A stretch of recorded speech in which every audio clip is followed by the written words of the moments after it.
दिया होगा कि आज मैं डीएनए के स्टूडियो में वॉक करके नहीं आया। आज हमने कुछ अलग तरीके से शुरुआत की है और उसकी वजह यह है कि आज जिस स्टूडियो से हम डीएनए कर रहे हैं ये एक वैकल्पिक व्यवस्था है और ये स्टूडियो बहुत ही छोटा है। आज हम एक दूसरे नए स्टूडियो से आपके सामने ये प्रोग्राम प्रस्तुत कर रहे हैं और ये देखकर आपको भी अजीब सा लग रहा होगा, लेकिन इसकी वजह यह है कि जी न्यूज में हमारा एक साथी, न्यूज रूम में हमारा एक साथी कोरोना वायरस का शिकार हो गया है और इसलिए हमें यह वैकल्पिक व्यवस्था करनी पड़ी है क्योंकि इस समय हम अपने न्यूज रूम को सैनिटाइज कर रहे हैं। यह सप्ताह हमारे लिए बहुत ही चुनौतीपूर्ण रहा।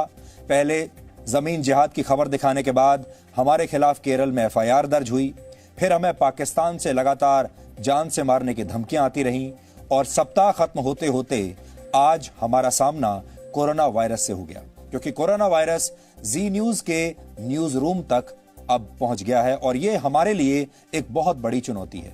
आज हम इस वैकल्पिक व्यवस्था के साथ डीएनए आपके लिए कर रहे हैं। यह हमारे लिए टेक्नोलॉजी के हिसाब से भी एक बहुत बड़ी चुनौती है।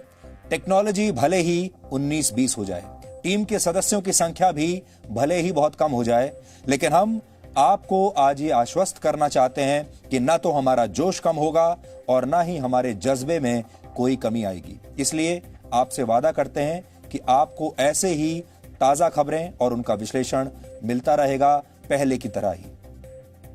इसके बाद हम संकट के इस दौर में परिवार के महत्व पर बात करेंगे। आज इंटरनेशनल डे ऑफ फैमिलीज यानी विश्व परिवार दिवस है। कोरोना वायरस की कोई वैक्सीन नहीं है, कोई दवाई नहीं है, लेकिन करोड़ों परिवार इस वायरस के सामने दीवार बनकर खड़े हैं। भारत के लगभग 24 करोड़ परिवार भी इससे संघर्ष कर रहे हैं और हमारी ये सामूहिक ताकत ही हमें विजयी बनाएगी। विश्व परिवार दिवस के मौके पर हम आपको 75 वर्षों तक चली दुनिया की सबसे बड़ी स्टडी के जरिए आज समझाएंगे कि संकट के इस दौर में कैसे परिवार ही आपकी सबसे बड़ी पूंजी है। दो बातें आप याद रखिएगा, एक परिवार और दूसरा घर, क्योंकि परिवार और घर में बहुत ताकत होती है। इसीलिए आपने देखा होगा अमीर हो या गरीब, इस संकट के दौर में उनका घर सबको अपनी तरफ बुला रहा है। हर व्यक्ति अपने घर जाना चाहता है, चाहे घर कैसा भी हो। हर व्यक्ति अपने परिवार के साथ रहना चाहता है।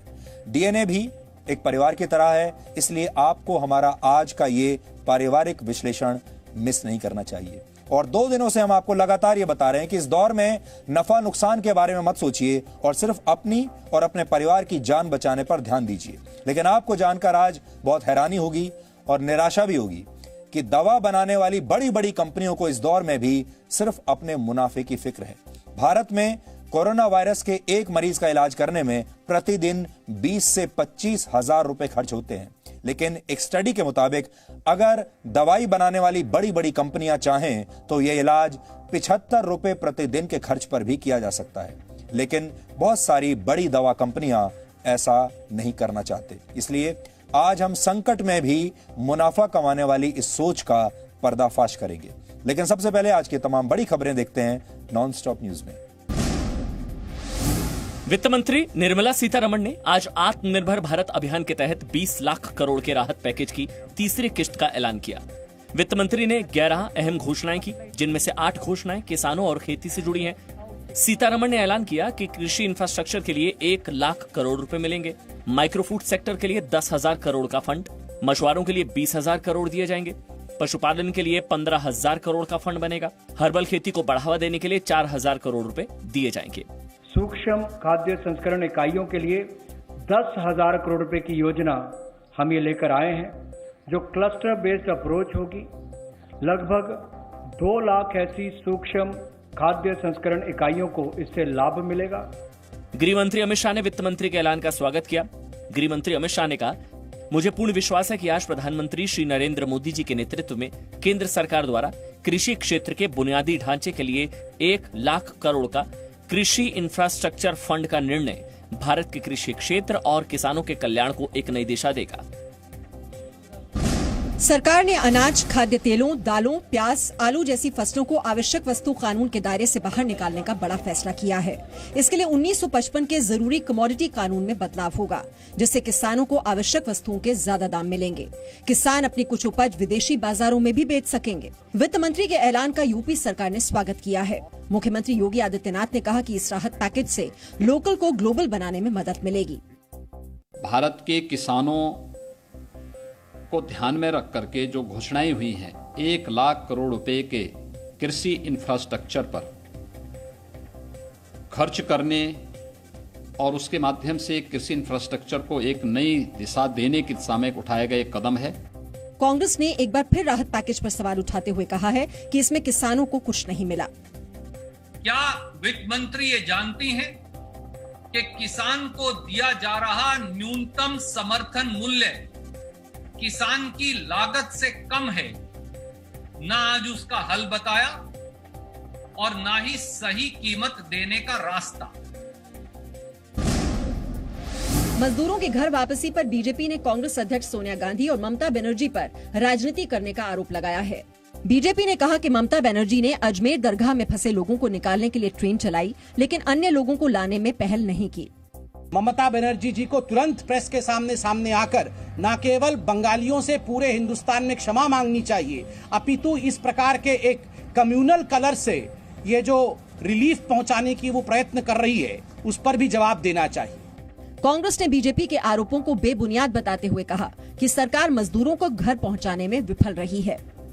माइग्रेंट जो लेबर है, उनको सबसे ज्यादा तकलीफ उठानी पड़ी है। वो भारत के नागरिक हैं, उनको उनका अधिकार नहीं मिला। एक तरह से उनको उनके हाल पर छोड़ दिया। रेलवे अब तक लगभग 1000 श्रमिक ट्रेनों के जरिए 15 दिनों में 12 लाख से ज्यादा मजदूरों को उनके घर पहुंचा चुका है।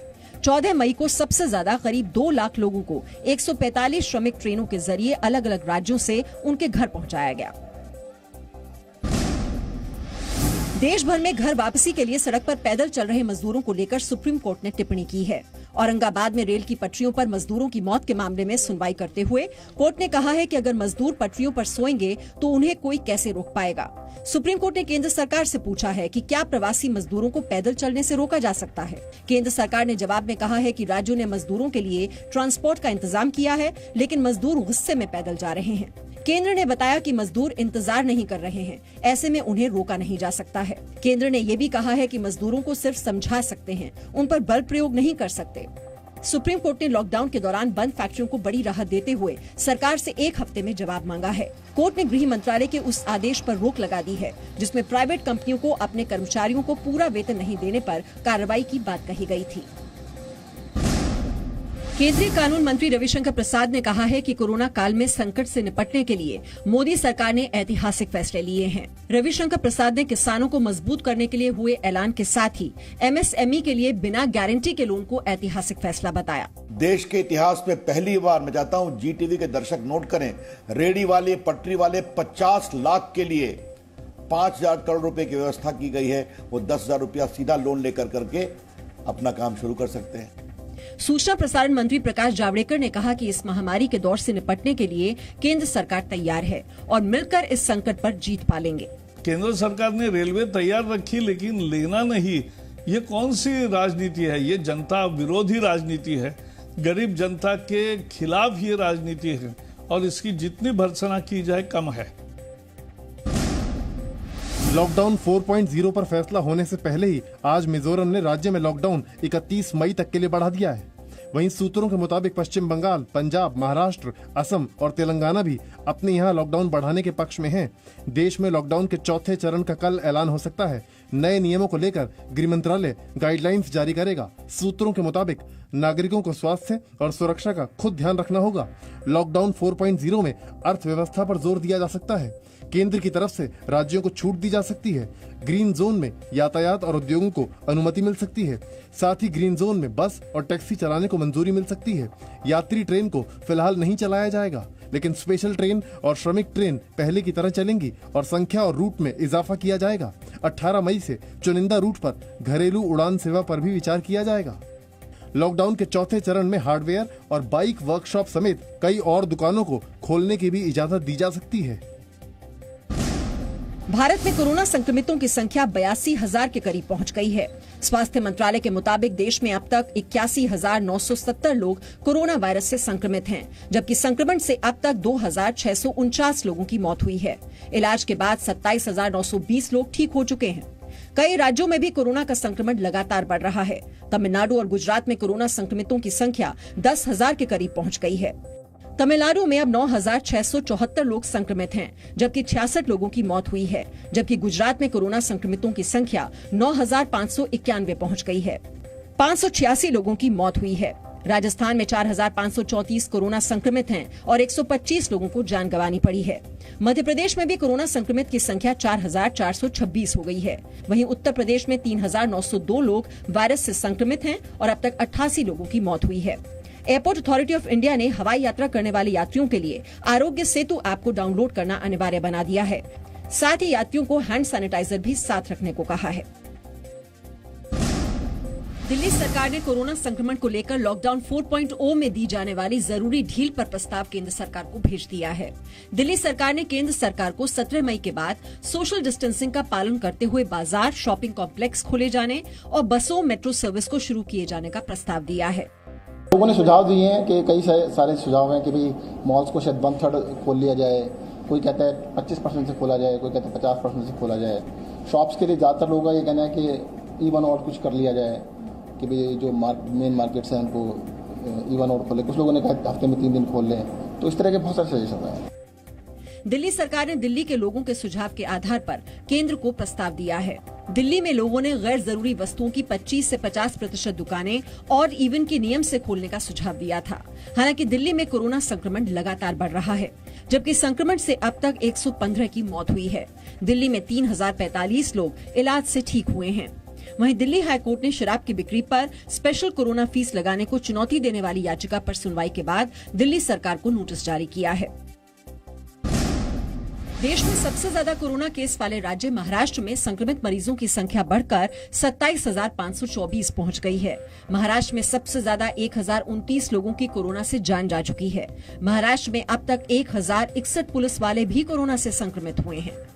मुंबई के एंटॉप हिल इलाके में मास्क नहीं लगाने वालों के खिलाफ जांच करने पहुंची पुलिस पर लोगों ने हमला कर दिया, जिसमें 4 पुलिस वाले घायल हो गए हैं। मास्क ना लगाने की वजह से उनको इंटरवीन किया, उनसे पूछताछ की, तो उस पूछताछ के समय उनमें आपस में थोड़ा डिस्प्यूट हुआ। हमारे जो जवान हैं उन पे और हमारे अधिकारी पे उन पे अटैक किया। महाराष्ट्र में लॉकडाउन की समीक्षा और राज्य की अर्थव्यवस्था को लेकर मुख्यमंत्री उद्धव ठाकरे ने कैबिनेट मंत्रियों के साथ बैठक की। बैठक में एनसीपी अध्यक्ष शरद पवार भी शामिल हुए। ये सप्ताह हमारे लिए बहुत ही चुनौतीपूर्ण रहा। पहले जमीन जिहाद की खबर दिखाने के बाद हमारे खिलाफ केरल में एफआईआर दर्ज हुई, वो भी नॉन बेलेबल धाराओं के तहत। फिर हमें पाकिस्तान से लगातार धमकियां आने लगी और सप्ताह खत्म होते होते आज हमारा सामना कोरोना वायरस से हो गया, क्योंकि कोरोना वायरस जी न्यूज के न्यूज रूम तक अब पहुंच गया है। जी न्यूज में हमारा एक साथी कोरोना वायरस पॉजिटिव पाया गया है और इसलिए हमें आज का जो डीएनए है ये एक नए और बहुत ही छोटे स्टूडियो से करना पड़ रहा है, जैसा कि हमने आपको बताया। जी न्यूज देश का पहला प्राइवेट न्यूज चैनल है और जी न्यूज की टीम देश की सबसे पुरानी और सबसे अनुभवी न्यूज टीम है। इस दौरान हमने लगातार, चाहे सर्दी हो, गर्मी हो, बरसात हो, सुख हो, दुख हो, हर परिस्थिति में हम आपको 24 घंटे साल के हर दिन खबरें दिखाते हैं, कभी भी रुकते नहीं। हम होली पर दफ्तर आते हैं, दिवाली पर दफ्तर आते हैं। कभी टीम में, हमारी टीम के सदस्यों के किसी के बच्चे की तबीयत खराब होती है, कभी परिवार के किसी सदस्य की तबीयत खराब होती है, तो कभी हमारा खुद का शरीर बीमार और थका हुआ भी महसूस करता है। लेकिन इन सब के बावजूद जी न्यूज पर खबरों का यह सिलसिला साल में 1 मिनट या 1 सेकंड के लिए भी आज तक रुका नहीं। कोई त्योहार हो, शादी की सालगिरह हो, किसी का जन्मदिन हो, हमारे लिए आप, हमारे दर्शक सबसे ऊपर रहते हैं और हम अपने न्यूज रूम में हर कीमत पर पहुंचना चाहते हैं ताकि आप तक लेटेस्ट खबरें पहुंचा सकें। यह बहुत मुश्किल काम होता है। अब कोरोना वायरस का संकट आया है। हमारे परिवार भी ये चाहते हैं कि हम घर पर रहें। उन्हें हमारे स्वास्थ्य को लेकर हमेशा चिंता रहती है।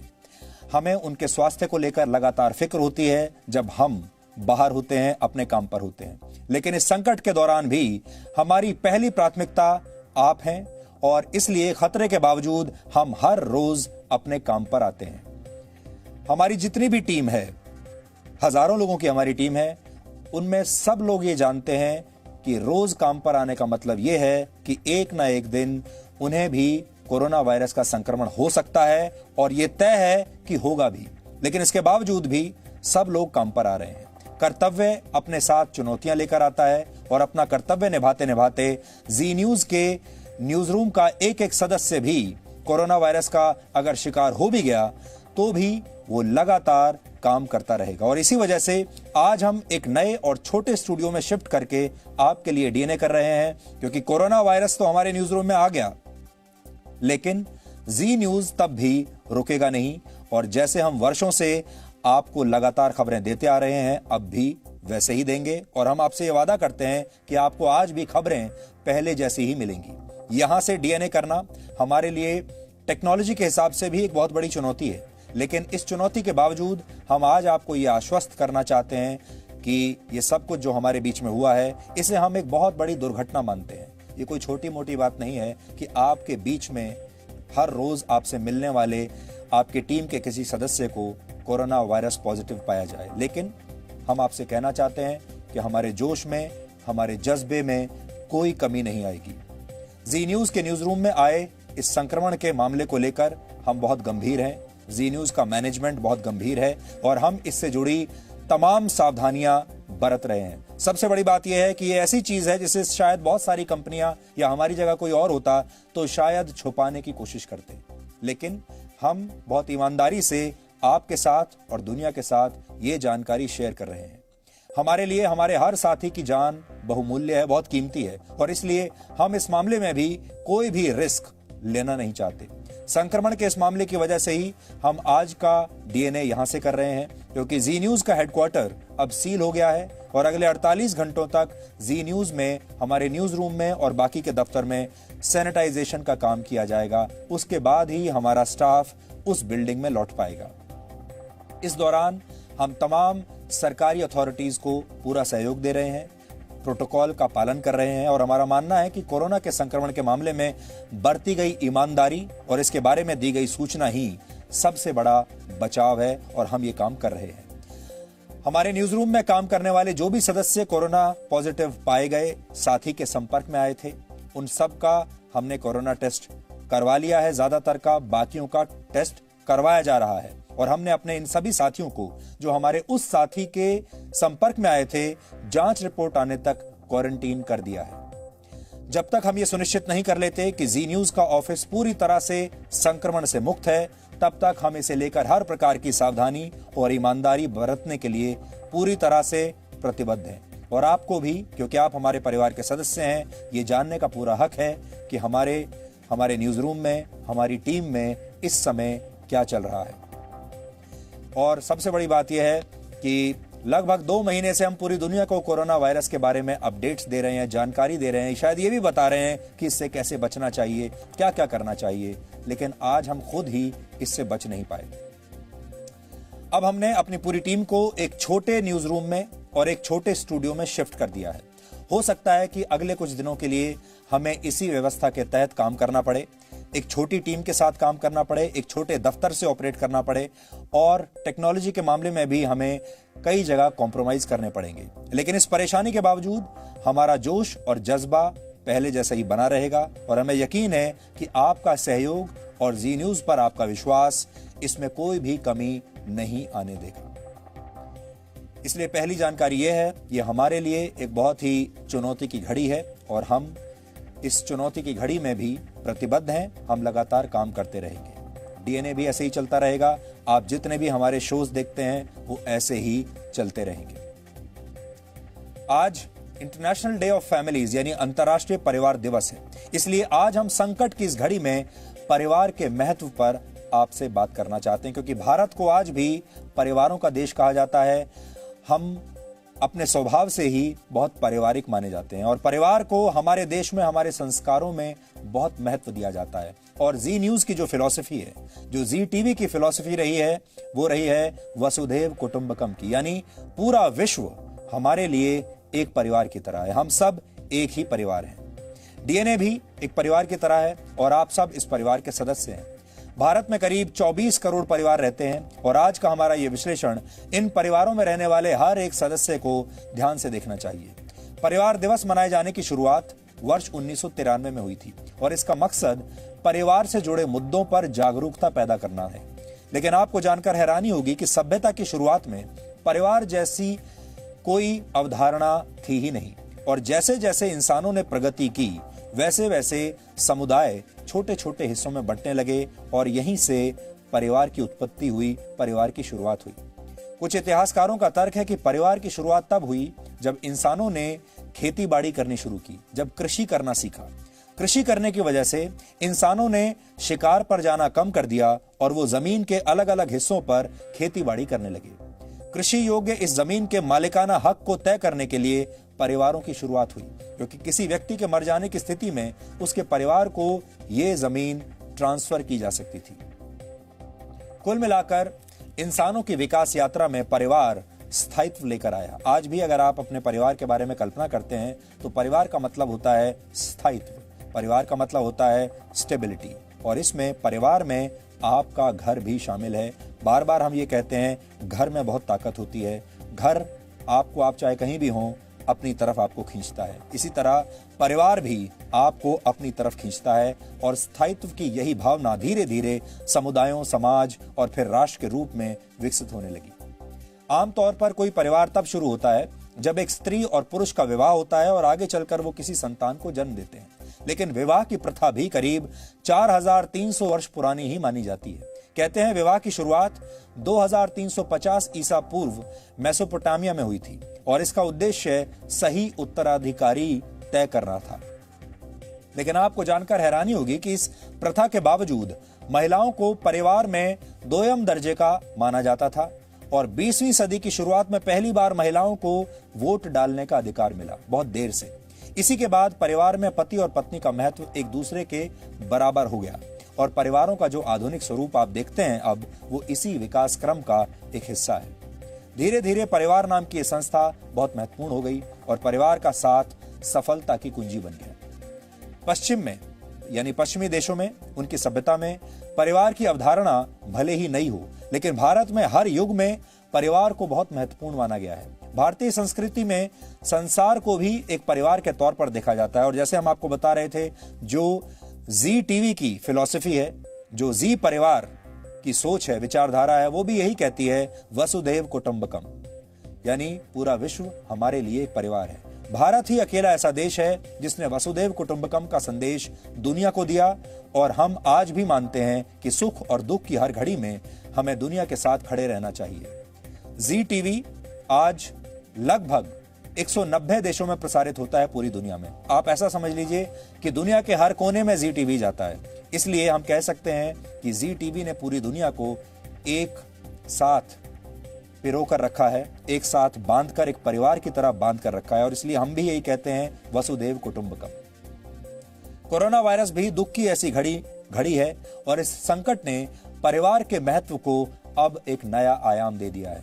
यकीन मानिए, आपने पिछले 2 महीनों में अपने परिवार के बारे में और अपने घर के बारे में जितना सोचा होगा, शायद इससे पहले कभी नहीं सोचा होगा।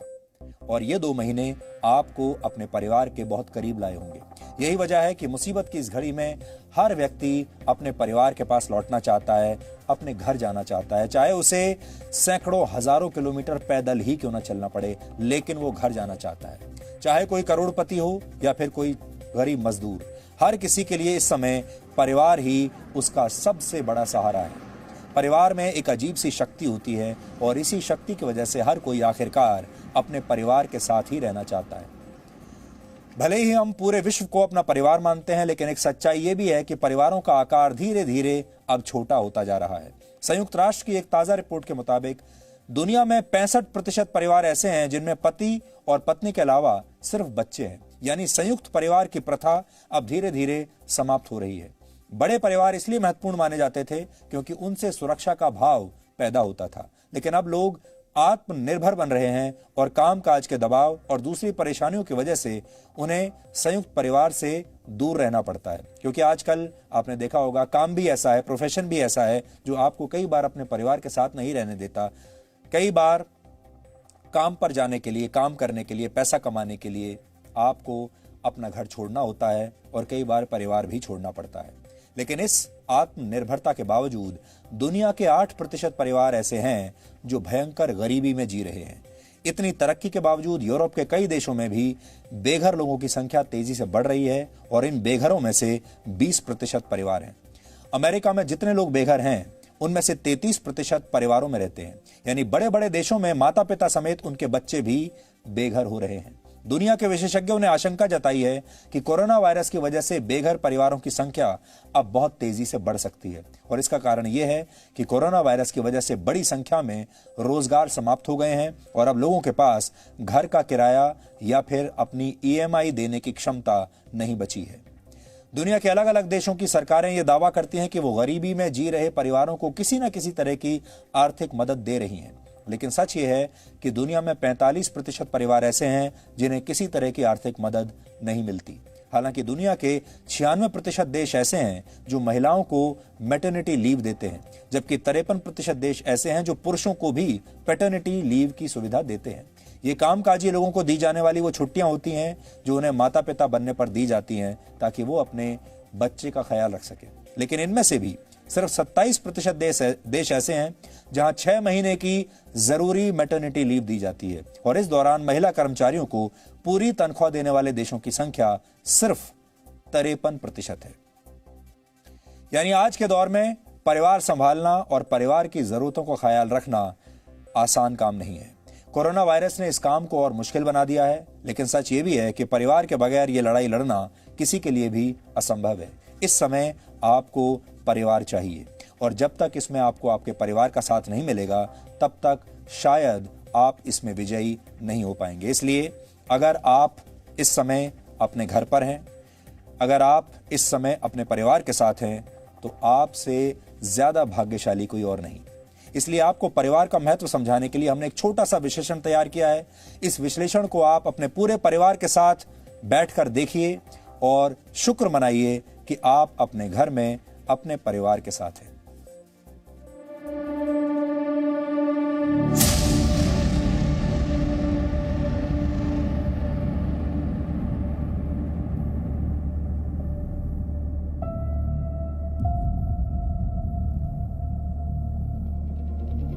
संकट में जो दीवार बनकर खड़ा हो जाए वही तो परिवार होता है। जो आंसुओं के टपकने से पहले ही तुम्हारे दर्द को पी जाए वही तो परिवार होता है। और जो संकट के अंधेरों में हौसलों की रोशनी बन जाए वही तो इस परिवार से मिला प्यार होता है। संकट की इस घड़ी में परिवार का साथ वो एहसास है जो हर डर को, हर दर्द को और हर चुनौती को अपनी एकजुटता के सामने छोटा साबित कर देता है।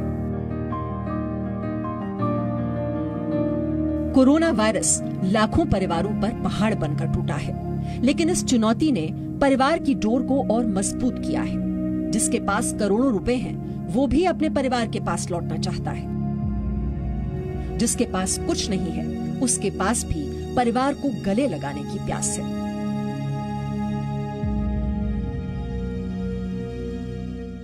कोई धूप में पैदल चलकर, कोई एक दूजे का हाथ थामकर, कोई मासूम को सीने से लगाए तो कोई अपने आंचल में बच्चों को धूप से बचाए, सिर्फ परिवार तक पहुंचने की राह देख रहा है। कोरोना वायरस ने परिवार की अहमियत को एक बार फिर साबित किया है। जिस दौर में संक्रमण के डर से कोई किसी मजबूर की मदद करने को भी तैयार नहीं है, उस दौर में भी सिर्फ परिवार ही है जो आस बंधाता है।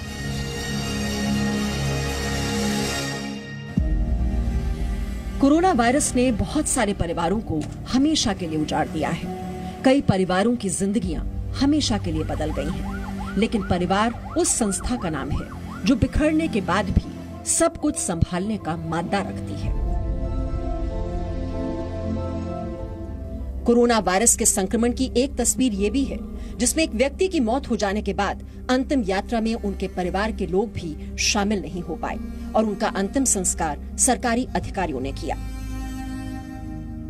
हालांकि भारत के लोगों के लिए ये संसार भी उनका परिवार है। वसुधैव कुटुंबकम के रास्ते पर चलने वाला भारत संकट के इस दौर में पूरी दुनिया के लिए वो मरहम बन गया है जिसका इंतजार दर्द और गम से चीखती ये दुनिया कर रही थी। भारत की संस्कृति, भारत के संस्कार उस आत्मनिर्भरता की बात करते हैं जिसकी आत्मा वसुधैव कुटुंबकम है। विश्व एक परिवार का कोई सदस्य अस्पताल के बिस्तर पर कोरोना से लड़ रहा है तो कोई कोरोना के खिलाफ इस लड़ाई में वॉरियर बनकर जुटा है।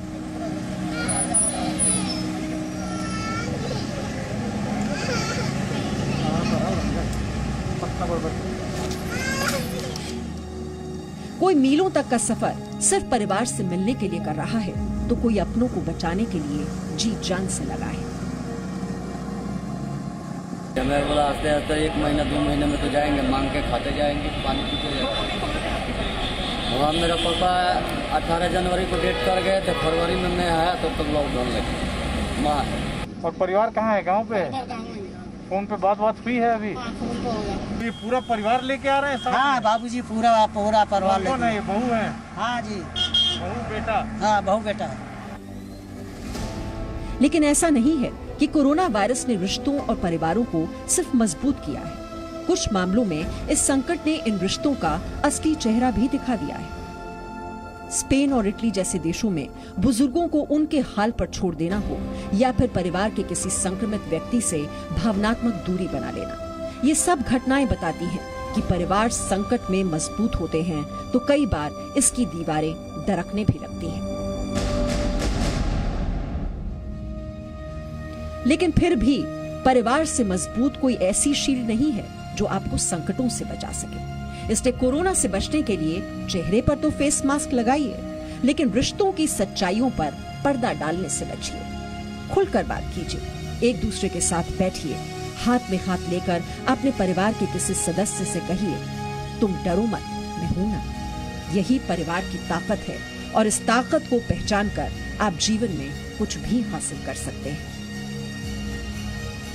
ब्यूरो रिपोर्ट, जी। यहां आपको एक और बात पर गौर करना चाहिए। आपने देखा होगा कि इससे पहले जब भी लोग बीमार पड़ते थे तो उनकी जो एक्सटेंडेड फैमिलीज होती थी, जो उनके पड़ोसी होते थे या उनके जो दोस्त होते थे, वो भी उनकी एक्सटेंडेड फैमिली का हिस्सा बन जाते थे और वो सब लोग भावनात्मक तौर पर उनके साथ आ जाते थे और आसपास के पड़ोस के लोग, दोस्त, ये सब परिवार का हिस्सा बन जाते थे और जो बीमार व्यक्ति होता था उसकी सेवा में लग जाते थे। हर व्यक्ति घर आता था पूछने के लिए कि आपको कुछ चाहिए तो नहीं। लेकिन कोरोना वायरस के इस दौर में ये सब कुछ भी अब बदल रहा है। अब जैसे ही लोगों को किसी के कोरोना वायरस से संक्रमित होने की खबर मिलती है, लोग उस व्यक्ति और उसके परिवार से दूरी बना लेते हैं। सोशल डिस्टेंसिंग तो बनानी चाहिए, हम भी कह रहे हैं कि आपको उससे एक फिजिकल डिस्टेंस बनाकर रखना चाहिए, लेकिन मानसिक दूरी बिल्कुल नहीं बनानी चाहिए। इमोशनल डिस्टेंस नहीं बनाना चाहिए। लोग उस व्यक्ति का हालचाल तक पूछने से अब घबराते हैं। जो लोग संक्रमण का शिकार हुए हैं वो भी सामाजिक बहिष्कार के डर से अपनी बीमारी के बारे में खुलकर बताना नहीं चाहते। सोचिए ये कैसा दौर है, कोई कोरोना वायरस से संक्रमित है और वो लोगों को बताना नहीं चाहता। वो कहता है मेरा नाम सार्वजनिक मत कीजिए।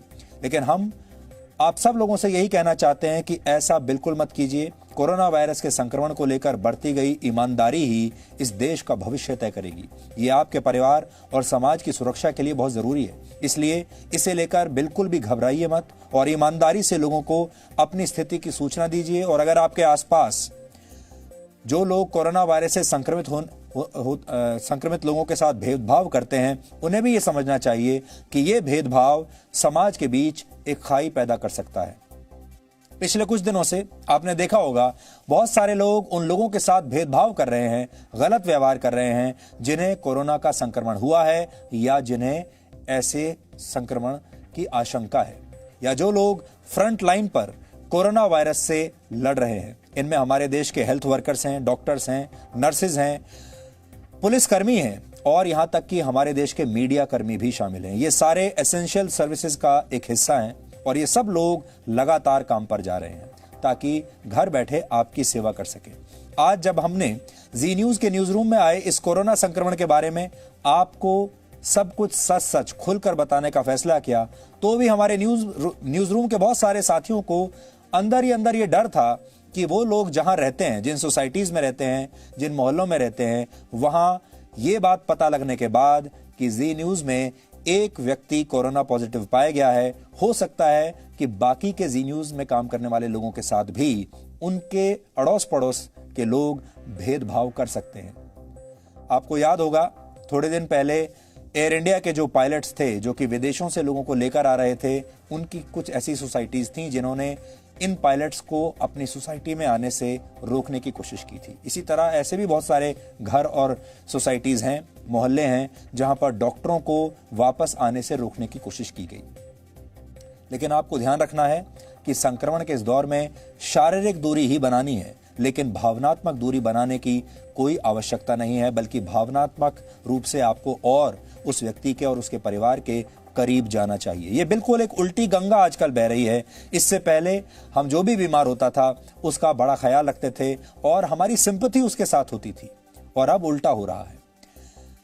इसके बाद अब हम आपको दुनिया की सबसे अनोखी स्टडी के जरिए समझाएंगे कि कैसे जीवन में खुश और स्वस्थ रहने के लिए पैसा नहीं, अपनों का साथ और सच्चा प्यार बहुत महत्वपूर्ण होता है। हार्वर्ड मेडिकल स्कूल ने 75 वर्षों से भी ज्यादा समय तक 723 लोगों के जीवन पर एक रिसर्च किया, जिसे द ग्रांट रिसर्च कहा जाता है। द ग्रांट स्टडी कहा जाता है, माफ कीजिएगा। द ग्रांट स्टडी को अभी तक का सबसे लंबा रिसर्च माना जाता है। हैरानी की बात यह है कि इस स्टडी की शुरुआत वर्ष 1938 में तब की गई थी जब पूरी दुनिया आर्थिक मंदी के दौर से गुजर रही थी और अमेरिका इससे सबसे ज्यादा प्रभावित हुआ था। यानी यह स्टडी जब शुरू हुई तब स्थितियां लगभग आज के जैसी ही थी। पूरी दुनिया संघर्ष कर रही थी, पूरी दुनिया में आर्थिक मंदी थी।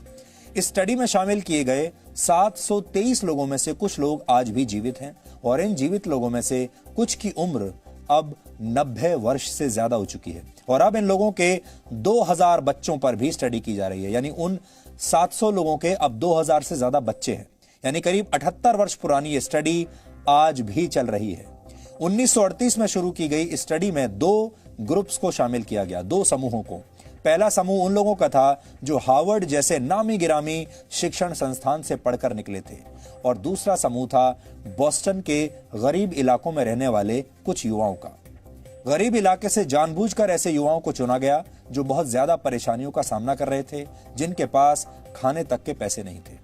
दोनों ग्रुप्स में से कई लोग आगे चलकर फैक्ट्री के मजदूर बन गए, कुछ लोग बड़े वकील बन गए, कुछ लोग बड़े कारोबारी बन गए।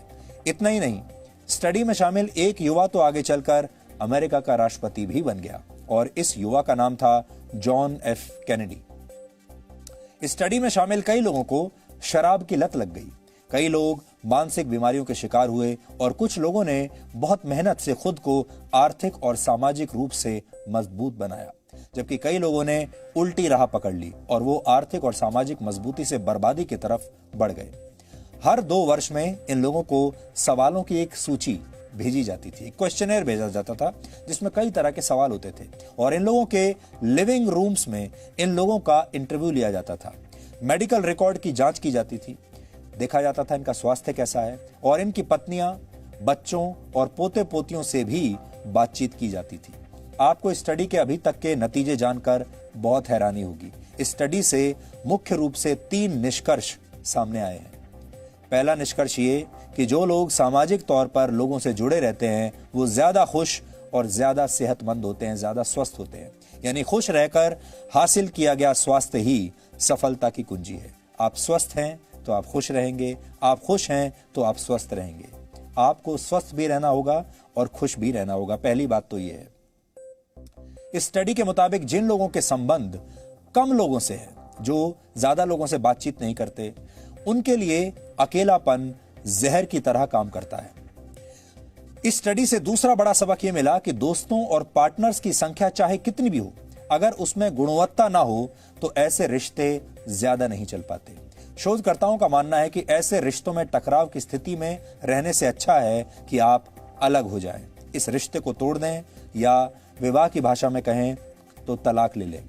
इस शोध में यह भी पता लगा कि जो लोग 50 साल की उम्र में खुश थे वो लोग 80 वर्ष की उम्र में भी दूसरों के मुकाबले ज्यादा सेहतमंद, ज्यादा स्वस्थ बने रहे।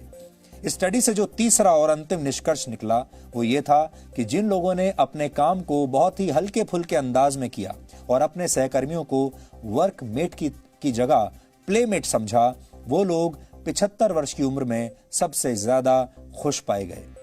यानी जो लोग बिना स्ट्रेस लिए, बिना टेंशन लिए अपना काम करते थे, अपने काम की जगह पर, अपने दफ्तर में अपने सहकर्मियों को अपना दोस्त बनाकर रखते थे। इस स्टडी का एक महत्वपूर्ण निष्कर्ष ये भी है कि बीमारियों से लड़ने के लिए बेहतर इम्यूनिटी होना अच्छी बात है, लेकिन खुश रहने से बड़ी सौगात और कोई नहीं। और जो अपने परिवार और अपने करीबी लोगों के बीच खुश रहना जानता है, उसे कोई भी दुख हरा नहीं सकता। हमें लगता है कि जो लोग जीवन से प्यार करते हैं उनके लिए जीवन में सच्चे प्यार की अहमियत सबसे ज्यादा होती है और यही प्यार असीमित खुशी की वजह बन जाता है। अब आपको यह चेक करना है कि आपके जीवन में यह सच्चा प्यार है या नहीं, और अगर है तो उसे संभाल कर रखिए। फिर यह प्यार चाहे आप अपने जीवन साथी से करें, अपने बच्चों से करें, अपने पूरे परिवार से करें, अपने किसी दोस्त से करें, यह कोई भी हो सकता है। भगवत गीता में श्री कृष्ण ने कहा है कि मुझे जीतने का एक ही तरीका है और वो है प्रेम। मुझे प्रेम कीजिए और मैं सहर्ष आपका हो जाऊंगा। यानी प्रेम की ताकत के जरिए दुनिया में किसी को भी जीता जा सकता है, लेकिन आधुनिक दौर में हमने दूसरी बनावटी खुशियों की खातिर प्रेम के महत्व को कम कर दिया है और प्रेम को हमने कमर्शियलाइज कर दिया है। प्रेम आज के जमाने में एक प्रोडक्ट है, इस प्रोडक्ट की मार्केटिंग होती है। इसलिए संकट के इस दौर में प्यार और रिश्तों को अपने सबसे बड़ी पूंजी मानकर चलिए। आप और आपका परिवार इस संकट से अगर बच गया तो पैसा तो आप कभी भी कमा लेंगे, आने वाले समय में अगर बचे तो पैसा कमा लेंगे, लेकिन ना तो ये परिवार दोबारा आएगा और ना ही ये प्यार दोबारा आएगा। अब हम राजनीति की बात करते हैं, जो कि बड़ी जहरीली होती है और बड़ी टॉक्सिक होती है। कई बार ऐसा लगता है कि हमारे देश में नहीं, दुनिया भर में जो राजनीति होती है वो इतनी नकारात्मक क्यों होती है और हमारे देश के जो नेता हैं वो इतने नकारात्मक क्यों हैं। आज हमने आपसे इतनी अच्छी बातें की, प्रेम की बात की, प्यार की बात की, लेकिन राजनीति से ये प्रेम और ये प्यार गायब कैसे हो जाता है। हम लगातार ऐसी तस्वीरें देख रहे हैं जिसमें शहरों से प्रवासी मजदूर जैसे तैसे संघर्ष करके गांव में अपने घर जा रहे हैं। कोई पैदल चल के जा रहा है, कोई साइकिल से जा रहा है। आपको सड़कों के किनारे, रेलवे ट्रैक के किनारे पैदल चलते हुए ऐसे हजारों लोग मिल जाएंगे जो सैकड़ों किलोमीटर की यात्रा इसी तरह से कर रहे हैं। लेकिन ये बात किसी को समझ में नहीं आ रही कि जब मजदूरों के लिए स्पेशल ट्रेन्स चल रही हैं, उनके लिए हर दिन कोई ना कोई नया आर्थिक पैकेज का ऐलान हो रहा है, तो फिर ऐसे हालात क्यों हैं कि शहरों से अपने गांव जाने के लिए अब भी मजदूरों को इस तरह पैदल चलना पड़ रहा है। और एक मजदूर अकेले नहीं, पूरे परिवार के परिवार आपको ऐसे चलते हुए दिखेंगे।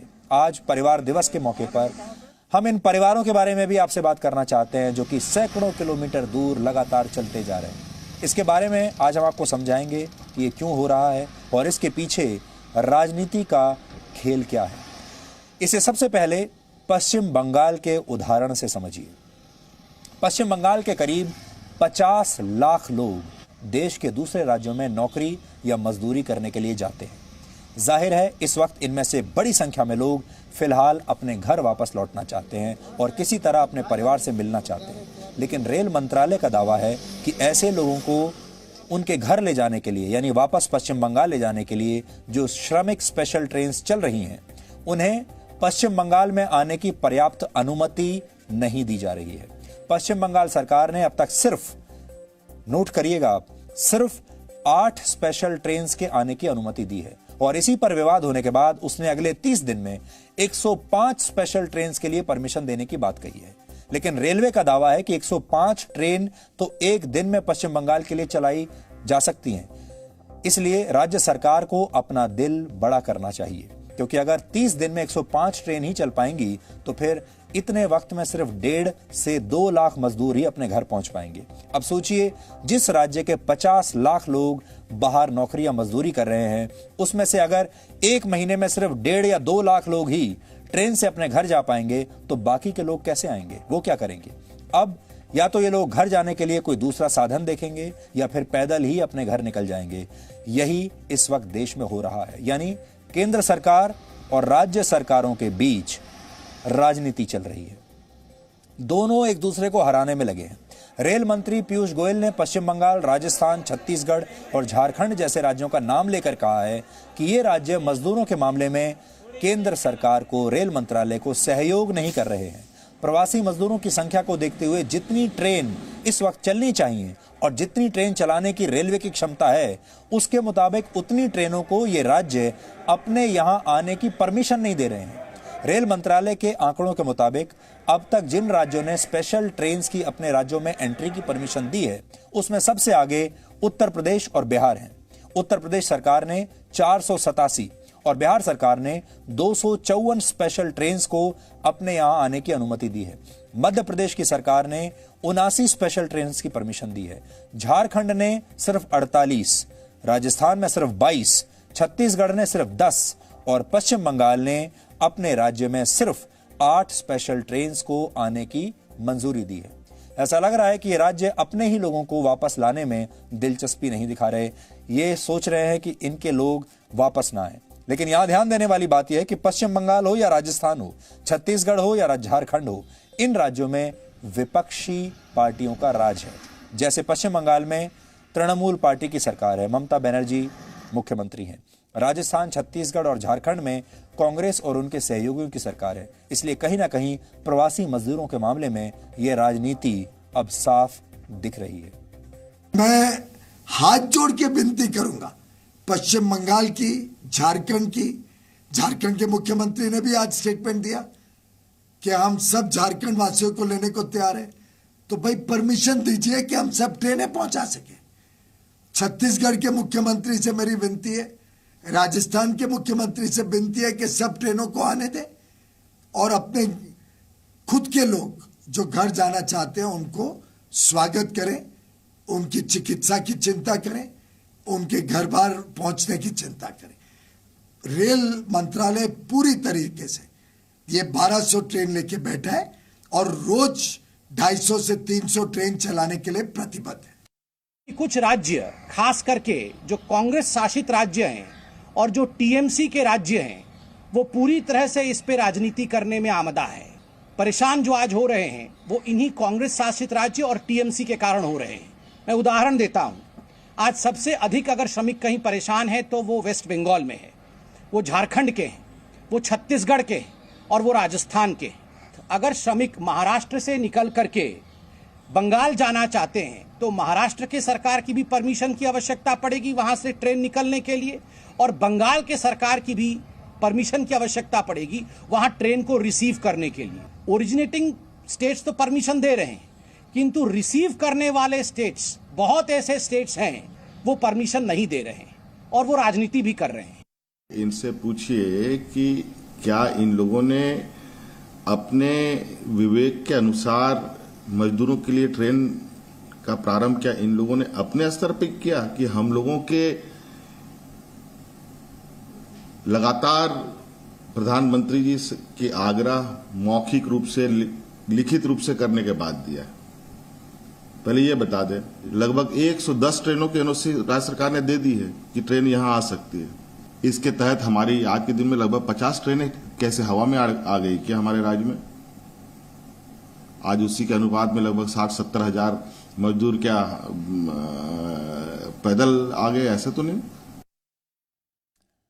आप याद कीजिए, जिस दिन प्रधानमंत्री नरेंद्र मोदी ने लॉकडाउन की घोषणा की थी, उस दिन राष्ट्र के नाम अपने संदेश में उन्होंने सबसे ये अपील की थी कि जो जहां है अब वहीं रहे। आप जहां हैं वहीं रहिए, वहां से कहीं बाहर जाने की, दूसरी जगह जाने की कोशिश मत कीजिए।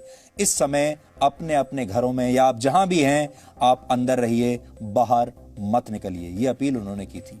लेकिन आपने नोट किया, अगले ही दिन लाखों की संख्या में जो प्रवासी मजदूर हैं, श्रमिक हैं, वो अलग अलग राज्यों में निकलने शुरू हो गए। आपको याद होगा दिल्ली की वो तस्वीर, दिल्ली में ही लाखों मजदूर अगले ही दिन बाहर निकल गए। ये तस्वीरें आप देखिए, अगले दिन प्रधानमंत्री की इस अपील के बाद ऐसा क्या होता है कि अगले दिन लाखों मजदूर इस तरह बाहर निकल जाते हैं, चाहे दिल्ली हो चाहे मुंबई हो। और सबसे बड़ी बात जो यहाँ पर समझ में आती है वो ये है कि इन राज्यों के मुख्यमंत्रियों ने इन प्रवासी मजदूरों को रोकने की कोई कोशिश ही नहीं की, जबकि राज्य सरकारों को और मुख्यमंत्रियों को ये कोशिश करनी चाहिए थी कि वो एक भी व्यक्ति को अपने घर से बाहर ना निकलने दें। इन प्रवासी मजदूरों को वो समझाएं और इनसे कहें कि वो कहीं भी बाहर ना जाएं, राज्य छोड़कर ना जाएं। लेकिन ऐसा हुआ नहीं। अलग अलग राज्य सरकारों ने और इन मुख्यमंत्रियों ने इन सारे लोगों को अपने राज्यों से निकल जाने दिया। जब रेलवे की तरफ से अब ये कहा जा रहा है कि उन्होंने 1200 ट्रेन सिर्फ प्रवासी मजदूरों को घर पहुंचाने के लिए रिजर्व की हैं और वो रोज 250 से 300 ट्रेन चला सकते हैं, तब क्यों ट्रेनों को अलग अलग राज्यों में प्रवेश करने की परमिशन देने में राज्य सरकार आनाकानी कर रही है? ये बड़ा सवाल है। अब या तो ये राज्य वापस आने वाले प्रवासी मजदूरों को बोझ मानते हैं, या अपने राज्यों में इन्हें कोरोना संक्रमण के और फैलने का डर है, या इसमें राजनीति हो रही है, या फिर ये सारी बातें हो रही हैं। बहुत सारे मुख्यमंत्री और राज्य सरकारें ऐसी भी हैं जो ये चाहती हैं कि इस कोरोना वायरस के संकट में उनका ट्रैक रिकॉर्ड खराब नहीं होना चाहिए। उनके राज्य में जो कुल मामले हैं संक्रमण के, वो बढ़ने नहीं चाहिए। किसी तरीके से उन्हें आंकड़ों को कंट्रोल करना है और जैसे ही ये मजदूर वापस पहुंचेंगे ये आंकड़े बढ़ जाएंगे। रेल मंत्रालय के आंकड़े के मुताबिक प्रवासी मजदूरों के लिए वो अब तक 1000 से ज्यादा स्पेशल ट्रेन चला चुके हैं और पिछले 15 दिन में करीब 13 लाख लोगों को उनके राज्यों में पहुंचा भी चुके हैं। तो फिर क्यों इस तरह की स्थिति है कि हमें हर तरफ पैदल जाते हुए ये मजदूर दिख रहे हैं? इसका सीधा मतलब यही है कि राज्य सरकारें केंद्र का सहयोग करने में नाकाम रही हैं। और ये बहुत अजीब सी बात है कि जिन राज्यों से ये मजदूर पैदल चलकर आ रहे हैं उन राज्यों में इन्हें जाने से रोका नहीं जा रहा। इसी से राज्य सरकारों की सीधी नाकामी दिखती है। प्रवासी मजदूरों के मुद्दे पर पहले दिन से यही हो रहा है। आपको याद होगा जो हमने अभी आपको बताया, लॉकडाउन के ऐलान पर प्रधानमंत्री ने कहा था कि जो जहां पर है वहीं पर रहे, लेकिन अगले ही दिन दिल्ली में हजारों लोग, लाखों लोग अपने गांव जाने के लिए निकल पड़े थे। इन लोगों को रोकने की किसी ने कोशिश नहीं की और यही अब पिछले कई हफ्तों से हर राज्य में हो रहा है। हर तरफ आपको ऐसी ही पलायन की तस्वीरें मिल रही हैं। इसका सीधा मतलब तो यही निकलता है कि राज्य सरकारें इन लोगों को रोकने की कोशिश नहीं कर रही। प्रवासी मजदूर जहां हैं वहीं पर रहें, इसके लिए उन्हें भरोसा दिलाने की जरूरत थी कि उन्हें किसी तरह का कोई कष्ट नहीं होगा। उनके रहने के लिए, खाने पीने के लिए इंतजाम किए जाएंगे। लेकिन ऐसा लगता है कि राज्य सरकारें अपने इन इंतजामों में फेल हो गई और ये भी हो सकता है कि ये राज्य खुद चाहते हों कि प्रवासी मजदूर उनके यहां से चले जाएं। यानी प्रवासी मजदूर जिन राज्यों में उनके घर हैं वो राज्य भी नहीं चाहते कि वो वहां पर पहुंचे, और जिन राज्यों में ये मजदूर काम करते हैं वो राज्य भी नहीं चाहते कि ये वहां पर रहें। तो ये प्रवासी मजदूर जाएं तो जाएं कहां?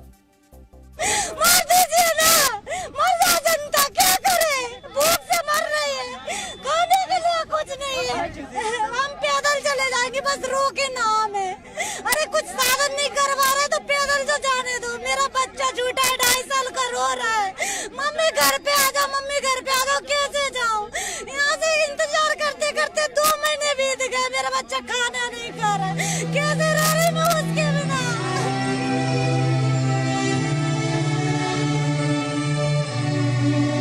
मजबूर माँ है।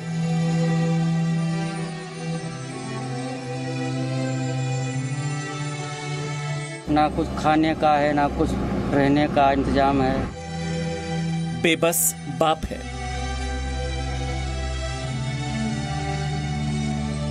भूखे पेट बच्चे हैं।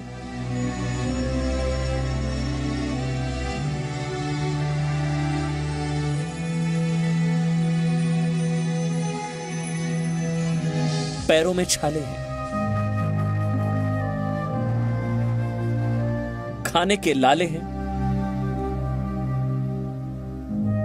आंखों में आंसू है। कल हम लोग पैदल जाएंगे, कल पैदल जाएंगे। टूटी हुई चप्पल है। तपती हुई सड़कें हैं। पहाड़ सा सफर है और दर्द का अथाह समंदर है जिसे पार करते जाना है।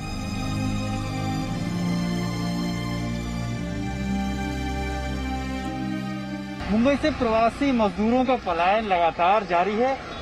सड़कों पर यूं ही पैदल चलते हुए, हाईवे से होते हुए, ये प्रवासी मजदूरों का एक समूह है जो मुंबई से निकला है। खाने का पीने का सर, ये बीमारी के चलते इसी के लिए जा रहे हैं सर। कहाँ रहते हैं और कहाँ जा रहे हैं? सर रेल रोड रहते थे सर हम लोग, और यहाँ से अभी खाड़े जाना है सर। खाड़े से बोलते हैं बस मिलता है, कुछ ट्रैक रेक मिलेगा, वही पकड़ के जाना है सर। चलो ठीक है, हम लोग अंदर रहते, रूम पे रहते, सेफ रहते, और बिना बाहर जाए निकले तो कोई काम होने वाला नहीं, इधर रह के भी मुंबई में। यार क्या करेगा, मरने का तो इधर जाते जाते अगर मर जाएगा तो अच्छा है ना, क्या करूँ। अभी उधर भी बीबी बच्चा रो रहा है, बोलते कैसा भी तुम लोग कैसा भी निकलो। उधर वो लोग भूखा सो रहा है, कुछ भी उधर भी कुछ नहीं मिल रहा है। खाना तो नहीं मिल रहा है, हम जो यहाँ रहते हैं उधर कोई खाना नहीं मिल रहा है। उधर पहले था कुछ दिन मिला था, उसके बाद और कुछ नहीं मिला था। किसी को दिल्ली से बिहार यूपी जाना है, किसी को चंडीगढ़ से गुजरात महाराष्ट्र जाना है,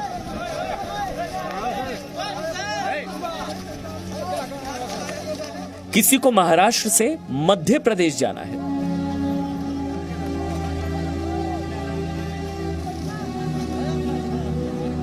किसी को 500 किलोमीटर चलना है, किसी को 800 किलोमीटर चलना है, किसी को 1000 किलोमीटर चलना है। कईयों को तो पता ही नहीं है कि कितना चलना है, कब तक चलना है। बस इतना पता है कि शहर से बहुत दूर तक चलना है।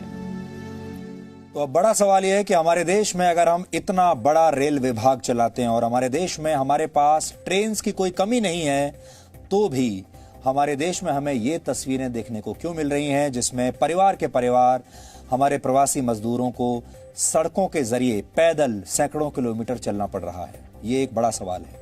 यहां पर हम 3 मिनट का ब्रेक लेंगे। ब्रेक के बाद हम आपको उस दिलचस्प स्टडी के बारे में बताएंगे जिसका दावा है कि कोरोना वायरस के मरीजों का इलाज सिर्फ 75 रुपए प्रतिदिन के खर्च पर किया जा सकता है, जबकि फिलहाल यह खर्च 20 से 25 हजार रुपए प्रतिदिन है। ऐसा कैसे हो सकता है और दुनिया की बड़ी बड़ी दवा कंपनियां ऐसा होने क्यों नहीं दे रही, हम आपको ब्रेक के बाद बताएंगे।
लाइफस्टाइल रिलेटेड डिसीज, उसमें आपका डायबिटीज़ आ गया, उसमें आपका ब्लड प्रेशर हो गया, ओबेसिटी हो गई, उसके बाद यानी टेंशन या डिप्रेशन हो गया।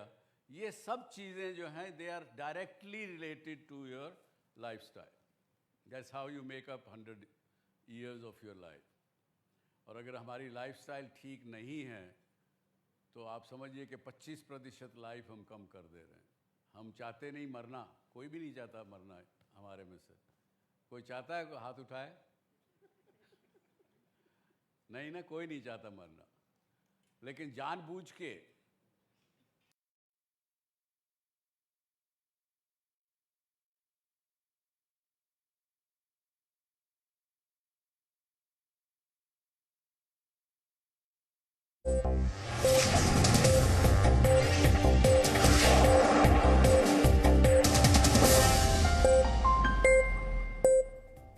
आपने अब तक ये चर्चा तो सुन ही ली होगी जो पूरी दुनिया में चल रही है कि कोरोना वायरस के इस संकट से आखिरकार फायदा किसे हो रहा है। उसमें पहला नाम जो आता है वो है चीन का।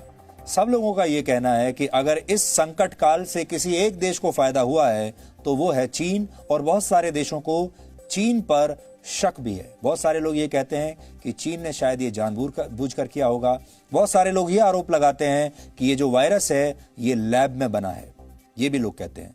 लेकिन इस पूरी खबर का एक आयाम और भी है, और वो ये कि चीन के अलावा इस महामारी का अगर किसी को बड़ा फायदा हुआ है तो वो है दुनिया भर की बड़ी बड़ी दवा बनाने वाली कंपनियां और इंश्योरेंस कंपनियां। डीएनए में अब हम कोरोना महामारी के दौर में इन बड़ी बड़ी दवा कंपनियों के फलते फूलते कारोबार का विश्लेषण करेंगे और आपको बताएंगे कि कोरोना वायरस ने कैसे इन बड़ी बड़ी कंपनियों को माला माल कर दिया है।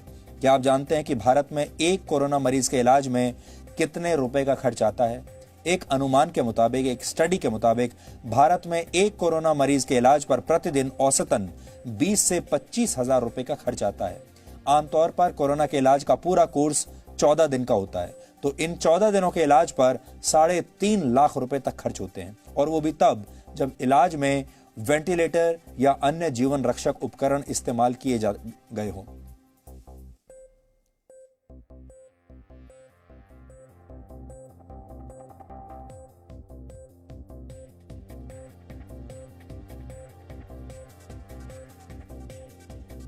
हालांकि कोरोना के इलाज के इस औसत खर्च में अस्पताल में एडमिट होने का खर्च और दवाइयों का खर्च शामिल होता है। जाहिर है इतना पैसा खर्च करने की गुंजाइश हर किसी की तो हो नहीं सकती। तो क्या कोरोना के इलाज का खर्च कम नहीं हो सकता? जवाब है हो सकता है, और बिल्कुल हो सकता है। आपको जानकर हैरानी होगी कि कोरोना संक्रमण के इलाज में दवाइयों का खर्च $1 यानी सिर्फ 75 रुपए प्रतिदिन में हो सकता है। ब्रिटेन, अमेरिका और ऑस्ट्रेलिया के रिसर्चर्स ने विभिन्न देशों में कोरोना के इलाज में इस्तेमाल होने वाली दवाइयों की कीमतों का अध्ययन किया है और इस नतीजे पर पहुंचे हैं कि कोरोना मरीजों का इलाज बहुत कम खर्च में किया जा सकता है। यह संभव है। इस वक्त आप अपनी टीवी स्क्रीन पर 9 दवाओं की एक लिस्ट देख सकते हैं जिनके कोरोना वायरस पर असर को लेकर क्लिनिकल ट्रायल्स चल रहे हैं। ये वो सारी दवाएं हैं और साथ ही उनका खर्च भी लिखा है, उनकी प्राइसिंग लिखी है। कुछ देशों में इन दवाओं से कोरोना मरीजों का इलाज भी किया जा रहा है और ये कौन सी दवाई कितने की है ये भी आपको इसमें दिख रहा होगा। इनमें से एक दवा का नाम इस समय आपकी स्क्रीन पर है और इस दवा के अमेरिका में बहुत अच्छे नतीजे सामने आए हैं। और इसके अलावा जो दूसरी दवाएं हैं वो भी आप लगातार जो देख रहे हैं, किसी ने अमेरिका में बहुत अच्छा काम किया है, किसी ने जापान में बहुत अच्छे रिजल्ट्स दिए हैं। इनमें हाइड्रोक्सीक्लोरोक्विन भी शामिल है जिसे कोरोना के इलाज में चमत्कारी दवाई तक कहा गया था। तो इनमें से अगर आप देखें तो $9, $20, $4, लगभग $1.5, $5 और $31 ये इनकी कीमत है इन दवाओं की। अगर दवा कंपनियां चाहें तो इन दवाओं के जरिए कोरोना के मरीजों के इलाज का खर्च 2000 रुपए से भी कम में हो सकता है। इस स्टडी के मुताबिक कोरोना के इलाज के पूरे कोर्स के लिए अमेरिका में इस्तेमाल की जा रही दवा की जितनी डोज की जरूरत पड़ती है उसकी लागत सिर्फ $9 यानी करीब $750 रुपए है। लेकिन कोरोना मरीजों के इलाज के पूरे कोर्स की कीमत $5,000 से $10,000 तक वसूली जाती है, यानी 3.5 लाख रुपए से लेकर 7 लाख रुपए तक। इस मामले पर हमने ब्रिटेन की लिवरपूल यूनिवर्सिटी के डॉक्टर एंड्रयू हिल से बात की जो इस स्टडी टीम का हिस्सा थे। पहले आप उनकी ये बात सुनिए और फिर इस विश्लेषण को हम आगे बढ़ाएंगे। Yes, so you can treat HIV for $1 a day, you can treat hepatitis C for $1 a day, and we think you can do the same for coronavirus. The treatments which are being looked at in clinical trials are simple molecules that are easy to manufacture, and they're mass-produced often in Indian pharmaceutical plants for very low prices. इस बात को लेकर दो राय हो ही नहीं सकती कि corona महामारी के इलाज में इस्तेमाल होने वाली दवाएं सस्ती होनी चाहिए ताकि उनकी पहुंच हर वर्ग के लोगों तक हो, लेकिन ऐसा हो नहीं रहा, क्योंकि सच ये है कि फार्मास्यूटिकल कंपनीज ऐसा होने नहीं देना चाहती। दरअसल फार्मा कंपनीज जब किसी नई दवा को इजाद करती हैं तो उसका पेटेंट करवा लेती हैं ताकि कोई और दूसरी कंपनी उस दवा का उत्पादन ना कर सके। इसलिए ये कंपनियां रिसर्च में बहुत पैसा खर्च करती हैं। पेटेंट की वजह से ही फार्मा कंपनीज को मनचाही कीमत पर दवा बेचने की छूट मिल जाती है। इस एक उदाहरण के जरिए आप समझिए। सोफोस्बोविर नाम की यह दवा, इसका इस्तेमाल हेपेटाइटिस सी बीमारी के इलाज में होता है। इसे कोरोना के इलाज में भी कुछ हद तक कारगर माना जा रहा है। इस दवा को बनाने की लागत आती है $5 यानी करीब 375 रुपए, लेकिन अमेरिका में इस दवा की कीमत $18,000 यानी 13.5 लाख रुपए से ज्यादा है। सोचिए, जिस दवा को बनाने की लागत महज $450 रुपए है, वो दवा 13.5 लाख रुपए में बिक रही है। और यही वजह है कि कई जानकार ऐसा मानते हैं कि बड़ी बड़ी फार्मा कंपनीज कोरोना महामारी को एक बहुत बड़ी बिजनेस अपॉर्चुनिटी की तरह देखती हैं, जिससे से ज्यादा मुनाफा कमाया जा सके। ये तमाम आंकलन जो हमने आपको दिखाए हैं, ये लिवरपूल के डॉक्टरों के आंकलन हैं और हम इन दावों की पुष्टि स्वतंत्र रूप से नहीं कर सकते, लेकिन इन डॉक्टरों ने ये सारे दावे किए हैं इस स्टडी के दौरान।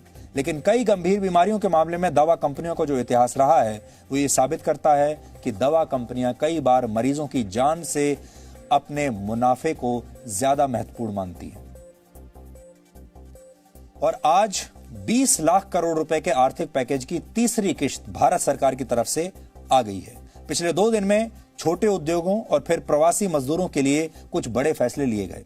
आज देश के किसानों की बात की गई है। वैसे तो आज किसानों के लिए 11 बड़े फैसले किए गए हैं, लेकिन इसमें 3 फैसले देश के लिए, किसानों के लिए गेम चेंजर साबित हो सकते हैं, इसलिए हम पहले आपको वो बताते हैं। सबसे बड़ा फैसला यह है कि अब किसान अपनी फसल को पूरे देश में कहीं भी बेच सकते हैं।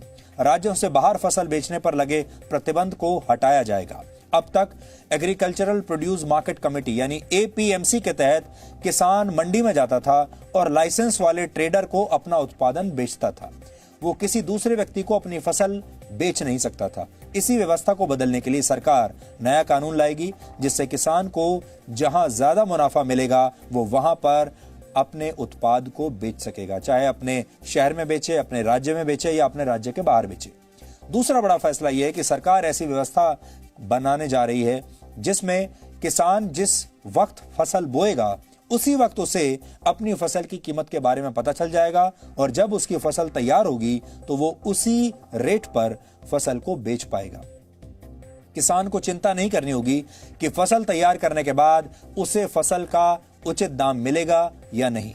नई व्यवस्था में फसल उगाने से पहले किसान का किसी ऐसे बड़े रिटेलर या निर्यातक से कॉन्ट्रैक्ट हो सकेगा जो किसान की फसल को पहले से ही तय दामों पर खरीद लेगा, यानी जैसे ही आपने फसल बोई आपकी फसल तभी बिक जाएगी। तीसरा बड़ा बदलाव एसेंशियल कमोडिटीज एक्ट में किया जाएगा। ये एक ऐसी व्यवस्था है जिसमें सरकार किसी भी फसल उत्पाद के लिए एक स्टॉक लिमिट निर्धारित करती है, एक सीमा निर्धारित करती है। ऐसा इसलिए किया जाता है कि जिससे किसी उत्पाद की कालाबाजारी ना हो पाए, लेकिन अब सरकार इस व्यवस्था में ढील दे देगी। अनाज, दालें, तिलहन, प्याज और आलू को सरकार एसेंशियल कमोडिटीज एक्ट से बाहर निकाल देगी। इन पर स्टॉक लिमिट सिर्फ आपात स्थिति में ही लगाया जाएगा, यानी इन पर कोई सीमा नहीं होगी। इससे एक बड़ा फायदा यह होगा कि कृषि के इंफ्रास्ट्रक्चर में निवेश आएगा। इससे व्यापारी ज्यादा मात्रा में कृषि उत्पाद रखने की व्यवस्था पर निवेश करेंगे। किसान भी अब व्यापारियों को ज्यादा फसल बेच पाएंगे और किसानों को ग्राहक भी पहले के मुकाबले ज्यादा मिलेंगे। ये वो फैसले हैं जो वर्षों से हो नहीं पा रहे थे, क्योंकि कृषि राज्यों का भी विषय है। जो कृषि है ये राज्यों के विषय में आता है और अक्सर इस मामले में बड़े फैसले करने के लिए केंद्र और राज्यों को साथ मिलकर काम करना होता है, जो हो नहीं पाता। लेकिन अब जो फैसले हुए हैं वो किसानों को फायदा दिलाने वाले हैं। शायद ये उस सोच को बदल दें जिस सोच में यही कहा जाता था कि खेती मुनाफे का धंधा है ही नहीं और कोई भी खेती हमारे देश में करना नहीं चाहता था। आपने देखा होगा हमारे देश में हर वर्ष बड़ी संख्या में लोग कृषि छोड़ देते हैं, अब वो कृषि का काम नहीं करना चाहते। अब तक आर्थिक पैकेज के 3 हिस्से आ चुके हैं। अगले 2 दिन वित्त मंत्री कई और ऐलान करेंगी और उम्मीद है कि आगे अब आने वाले दिनों में मध्यम वर्ग की बारी आएगी। हमारे बहुत सारे जो दर्शक हैं, आप में से बहुत सारे लोग वो मध्यम वर्ग में आते हैं या लोअर मिडिल क्लास में आते हैं।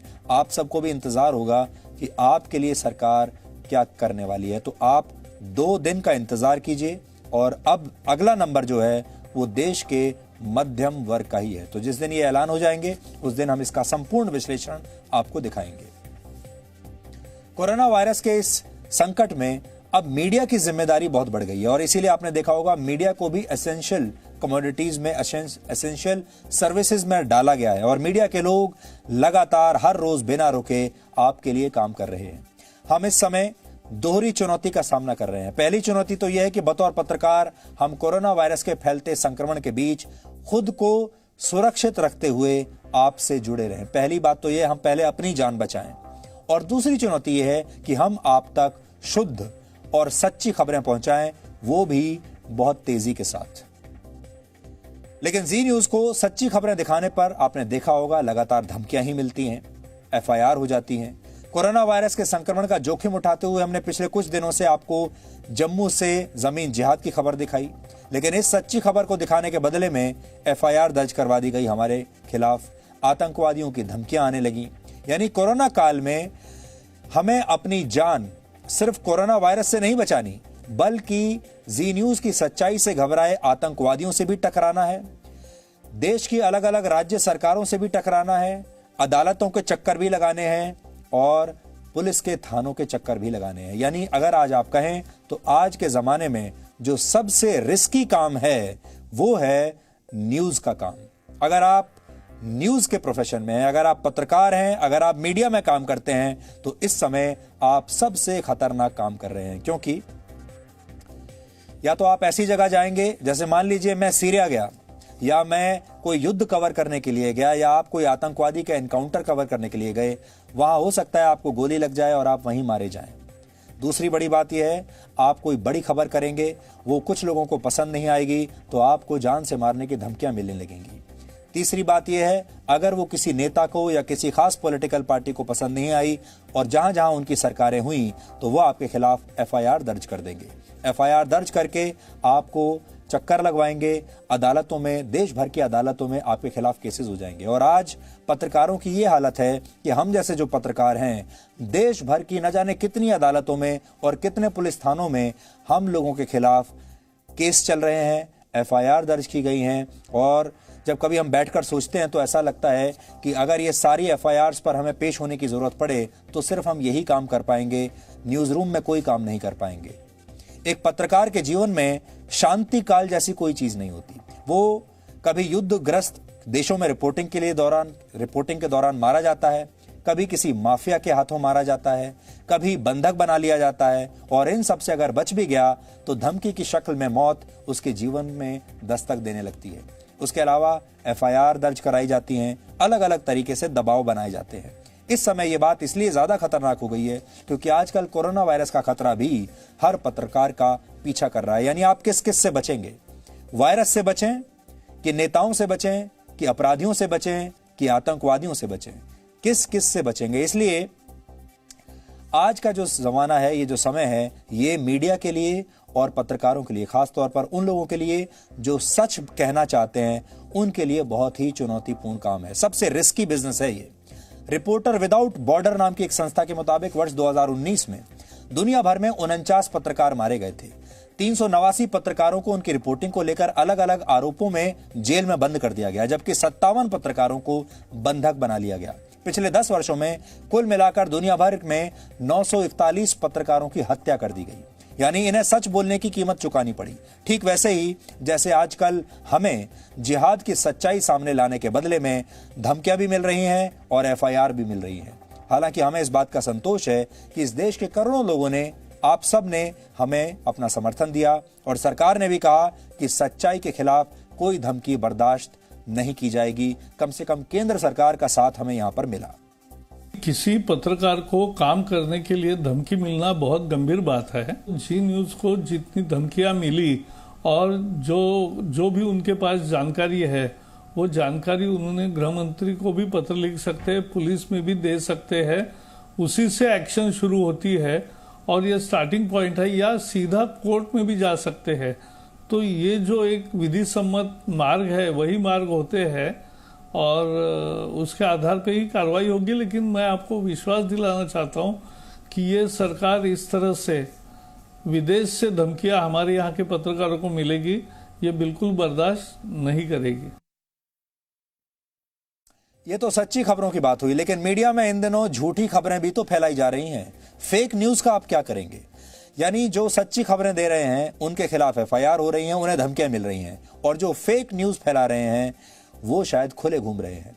फेक न्यूज के जरिए कोरोना को लेकर डर और दहशत का माहौल बनाया जा रहा है। और केंद्रीय सूचना और प्रसारण मंत्री प्रकाश जावड़ेकर ने आज अपने एक लेख में ऐसी ही कई झूठी खबरों का जिक्र किया है जिन्हें मीडिया और सोशल मीडिया के जरिए कुछ खास लोग फैलाने की कोशिश कर रहे हैं।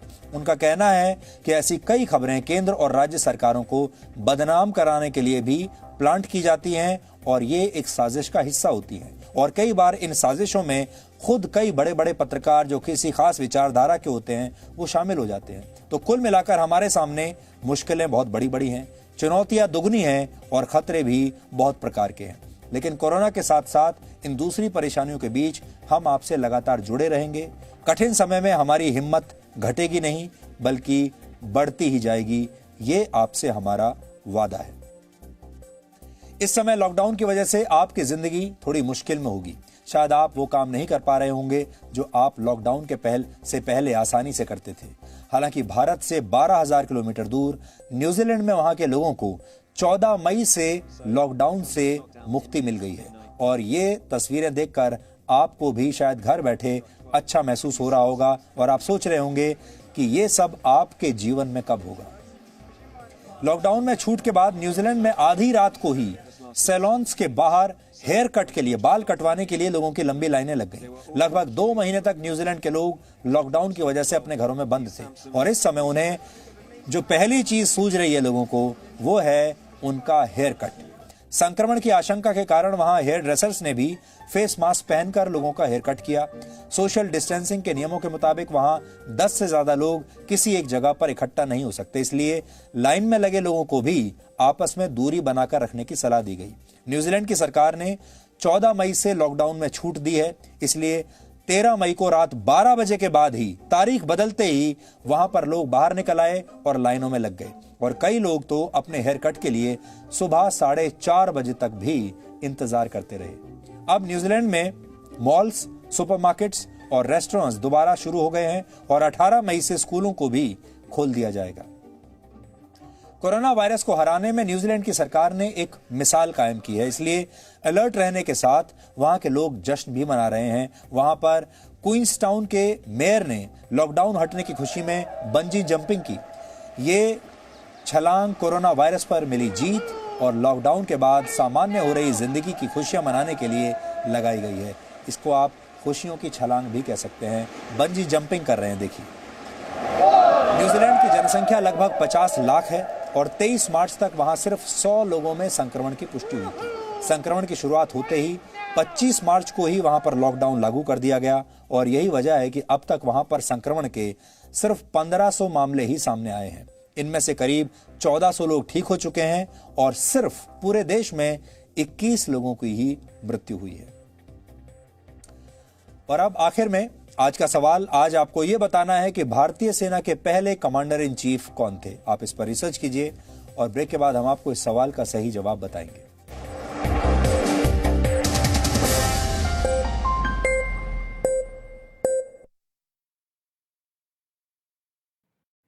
And then lastly but not least is the spiritual well-being. अगर इन 6 चीज़ों के ऊपर चर्चा करें तो आज की खास करके medical science has developed a lot. आज 100 वर्ष की उम्र होना किसी भी व्यक्ति की कोई अनहर्ड चीज़ नहीं है। आने वाले समय में आप देखेंगे ज़्यादा से ज़्यादा लोग और बहुत लोग आपको 100 साल की लाइफ अटेन करते हुए मिलेंगे, इस देश में भी मिलेंगे। परंतु अगर उसकी डिटेल्स अगर देखें तो मेडिकल साइंटिस्ट ने क्या कहा कि 100 साल की लाइफ अगर एक लाइन खींच के अगर रखें, 100 साल की लाइफ में लगभग 40 वर्ष की उम्र आपके जेनेटिक में होती है। तो genetic give you 40 to 45 year of life out of 100 years. और 10% and 10%, so make total of 20%. Life is added because of your financial well-being and your social well-being. So that makes you, again, that adds you at least 10 years of life. So 40, 45 plus 20, 60, 65 years. और आप हैरान होंगे, आपके जो hospitals या दवाइयाँ, जो modern science medicine, they add only 15% of to your life, not more than that. बहुत बार डॉक्टर्स कहते हैं ना कि दवाई वगैरह ठीक से इलाज कराओ तो जिंदा ज़्यादा रहोगे. That adds only 15% to your life. बाकी कितना बचा? 20 से 25%. 20 से 25% लाइफ आपकी, 25% life is due to your own life style. मानेंगे इस बात को कि नहीं? बहुत सी बीमारियां आज हमें जो होती हैं, जिनको डॉक्टर्स जो है ना आज के युग में वो कहता है कि लाइफस्टाइल रिलेटेड डिसीज़, उसमें आपका डायबिटीज़ आ गया, उसमें आपका ब्लड प्रेशर हो गया, ओबेसिटी हो गई, उसके बाद यानी टेंशन या डिप्रेशन हो गया. ये सब चीज़ें जो हैं they are directly related to your life style. That's how you make up 100 years of your life. और अगर हमारी लाइफ स्टाइल ठीक नहीं है तो आप समझिए कि 25% लाइफ हम कम कर दे रहे हैं. हम चाहते नहीं मरना, कोई भी नहीं चाहता मरना हमारे में से. कोई चाहता है? कोई हाथ उठाए? नहीं ना, कोई नहीं चाहता मरना. लेकिन जानबूझ के हम लाइफ में इंडल्जेंस कई ऐसी करते हैं जिससे हमको पता होते हुए भी हम अपनी लाइफ को कम कर रहे हैं. क्योंकि जो चीज़ अच्छी लगती है, चाहे वो कंज्यूम करने के लिए हो, खाने पीने की चीज़ हो या और लाइफस्टाइल की चीज़ें हो, वो शुरू में अच्छी लगती हैं लेकिन रिजल्ट उसके बाद ख़राब निकलते हैं. No signal, no worry. Presenting Z News app with live TV, latest updates and expert opinion. Available on Google Play and App Store. Download it now.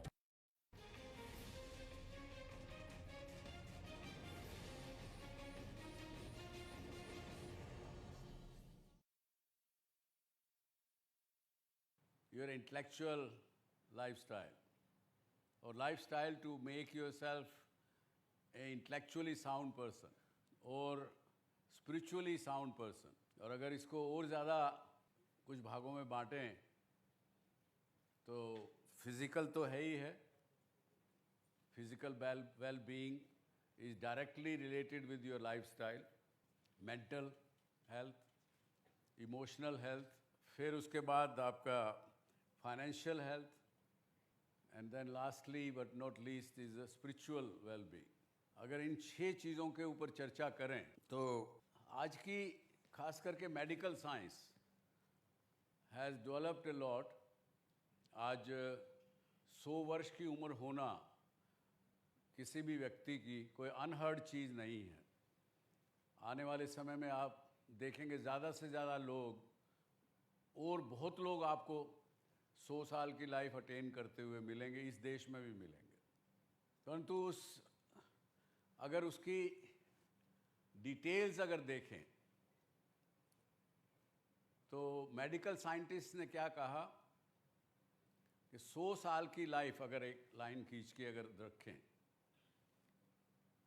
100 साल की लाइफ में लगभग 40 वर्ष की उम्र आपके जेनेटिक में होती है. तो genetic give you 40 to 45 year of life out of 100 years. और 10% and 10%, so make total of 20%.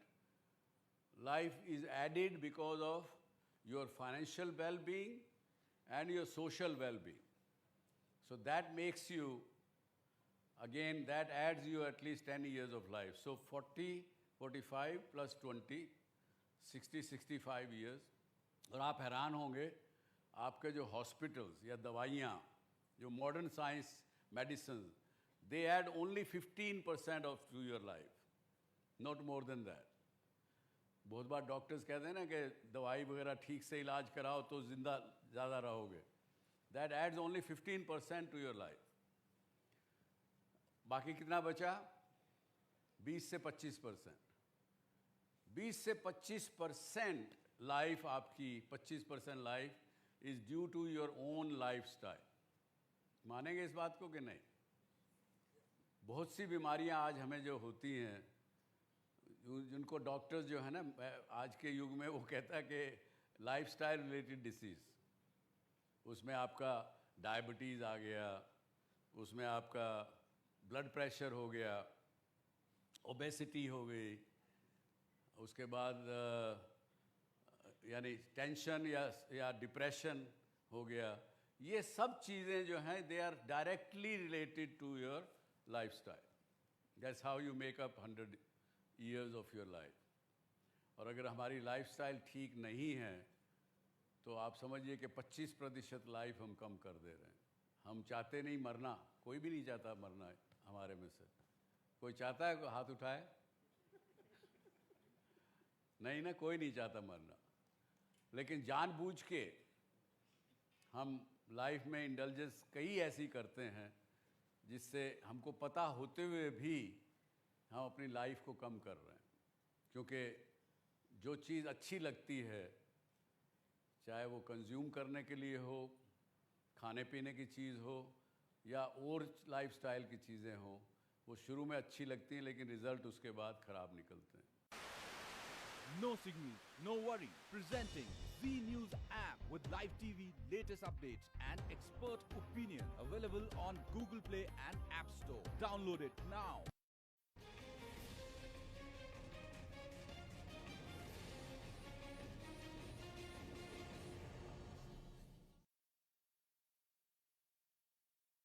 Your intellectual lifestyle or lifestyle to make yourself an intellectually sound person or spiritually sound person.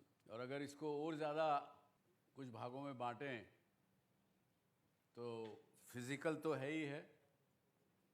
Physical well-being is directly related with your lifestyle, mental health, emotional health, फिर उसके बाद आपका financial health, and then lastly but not least is a spiritual well-being. अगर इन 6 चीज़ों के ऊपर चर्चा करें तो आज की खास करके medical science has developed a lot. आज 100 वर्ष की उम्र होना किसी भी व्यक्ति की कोई अनहर्ड चीज़ नहीं है. आने वाले समय में आप देखेंगे ज़्यादा से ज़्यादा लोग और बहुत लोग आपको 100 साल की लाइफ अटेन करते हुए मिलेंगे, इस देश में भी मिलेंगे. परंतु अगर उसकी डिटेल्स अगर देखें तो मेडिकल साइंटिस्ट ने क्या कहा कि 100 साल की लाइफ अगर एक लाइन खींच के अगर रखें,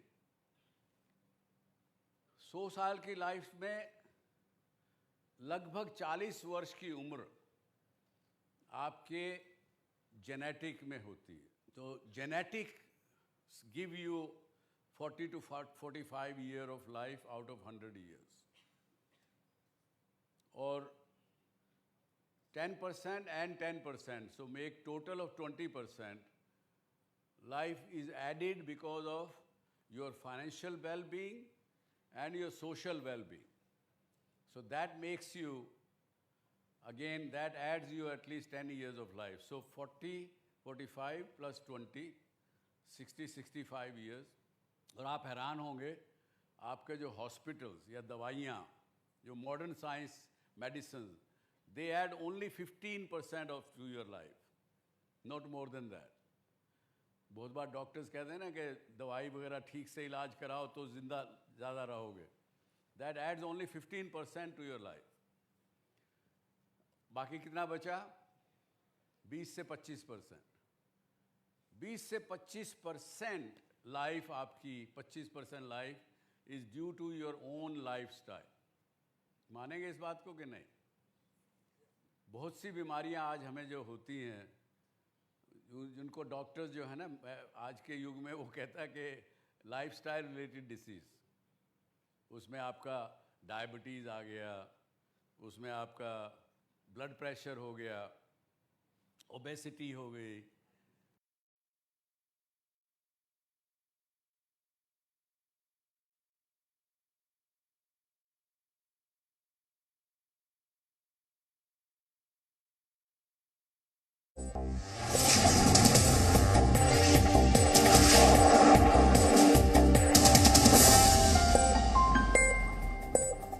और अब आखिर में देखते हैं कि आज के इतिहास में क्या लिखा है। मशहूर दर्शन शास्त्री और सामाजिक कार्यकर्ता महर्षि देवेंद्रनाथ टैगोर का जन्म वर्ष 1817 में आज ही के दिन हुआ था। उन्होंने सती प्रथा और जाति प्रथा का लगातार विरोध किया। देवेंद्रनाथ टैगोर ने तत्वबोधिनी सभा की स्थापना की थी और इस सभा का मुख्य उद्देश्य था लोगों को ब्रह्म धर्म का पाठ पढ़ाना। ब्रह्म धर्म मुख्यतः उपनिषदों पर आधारित था और उसमें कुछ नए विचारों के साथ हिंदू धर्म के कुछ लोकप्रिय सिद्धांत भी शामिल किए गए थे। वर्ष 1863 में देवेंद्रनाथ टैगोर ने ही बंगाल में शांति निकेतन की स्थापना की थी, जिसे बाद में उनके पुत्र और मशहूर लेखक रविंद्रनाथ टैगोर ने एक यूनिवर्सिटी में बदल दिया था। देवेंद्रनाथ टैगोर को आज भी बंगाल की सशक्त आवाज के रूप में याद किया जाता है। और यहाँ ये तो आप समझ ही गए होंगे कि वो मशहूर लेखक रविंद्रनाथ टैगोर के पिता भी थे। स्वतंत्र भारत की सेना के पहले commander in chief field marshal KM. Cariappa का निधन आज ही के दिन वर्ष 1993 में हुआ था। 15 जनवरी 1949 को देश के आखिरी British commander in chief sir Francis बचर ने फील्ड मार्शल के.एम. करियप्पा को इंडियन आर्मी का कमांडर इन चीफ घोषित किया था। भारतीय सेना में सिर्फ 2 लोग ही ऐसे हैं जिन्हें सेना के हाईएस्ट रैंक यानी फील्ड मार्शल की उपाधि से सम्मानित किया गया है, और ये 2 नाम हैं फील्ड मार्शल सैम मानेकशॉ और फील्ड मार्शल के.एम. करियप्पा। शहीद भगत सिंह और राजगुरु के साथ फांसी की सजा पाने वाले महान क्रांतिकारी सुखदेव थापर का जन्म आज ही के दिन वर्ष 1907 में हुआ था। सुखदेव थापर लाहौर के नेशनल कॉलेज में एक शिक्षक थे और इसी कॉलेज में दूसरे क्रांतिकारियों के साथ मिलकर उन्होंने नौजवान भारत सभा के नाम से एक संगठन बनाया था। शहीद आजम भगत सिंह, राजगुरु और सुखदेव पर ब्रिटिश अधिकारी सॉन्डर्स की हत्या का आरोप था। इन तीनों क्रांतिकारियों की फांसी की तारीख 24 मार्च 1931 को तय हुई थी, लेकिन उन्हें इससे एक दिन पहले ही यानी 23 मार्च को गुप्त तरीके से फांसी पर चढ़ा दिया गया था। सिर्फ 24 वर्ष की उम्र में क्रांतिकारी सुखदेव ने आजादी की लड़ाई में अपने जीवन का बलिदान दे दिया था और इस बलिदान को देश कभी भी भूल नहीं सकता। और वर्ष 1718 में आज ही के दिन ब्रिटेन के आविष्कारक, वकील और लेखक जेम्स पकल ने पकल गन का पेटेंट कराया था। इस गन को दुनिया की पहली मशीन गन का भी कहा जाता है। ये गन एक स्टैंड से जुड़ी होती थी, यानी इसको एक स्टैंड पर रखा जाता था जिससे 1 मिनट में 9 गोलियां चलाई जा सकती थी और उस समय मौजूद किसी भी गन के मुकाबले पकल गन से 3 गुना तेज रफ्तार से गोलियां फायर की जा सकती थी। तो डीएनए में आज इतना ही। अब आपसे हमारी मुलाकात होगी कल रात 9 बजे। तब तक आप खुश रहिए, सुरक्षित रहिए और स्वस्थ भी रहिए। और परिवार से मजबूत कोई दीवार नहीं होती, इस दीवार से टकराकर बड़े बड़े संकट चूर चूर हो जाते हैं। इसलिए हमेशा अपने परिवार का सम्मान कीजिए। नमस्कार।